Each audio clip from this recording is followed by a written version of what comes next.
The United Nations was founded in 1945, so it's about to celebrate its 80th birthday.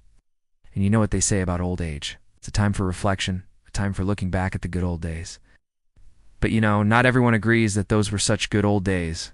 For example, the United Nations was partly a reaction to the failure of the League of Nations, which had been founded after the First World War. The idea was that a League of Nations would prevent another world war by providing a forum for international discussion, but it didn't really work. As we all know, World War II started only 20 years later. So when the United Nations was being planned, there was a lot of discussion about what had gone wrong with the League of Nations and how to avoid those mistakes.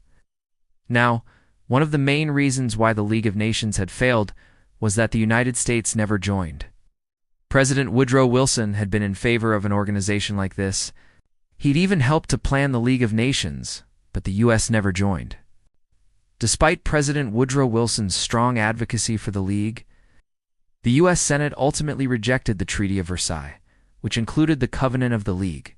They felt that the United States had enough problems in the Western Hemisphere, and that they shouldn't get involved in these European squabbles. The United Nations Charter was signed in San Francisco on June 26, 1945. Representatives from 50 countries were present and signed the document. Poland signed later, on October 15, 1945, bringing the total number of founding members to 51. The United States was one of the 5 permanent members of the Security Council, along with Britain, France, the Soviet Union, now Russia, and China. I guess it goes to show that the founders of the United Nations weren't completely naive. They knew that maybe they couldn't stop the big powers from fighting. Maybe all they could do was try to get them to agree to work together. What do you think about the UN? Do we still need it, or are they useless with no real power to make change?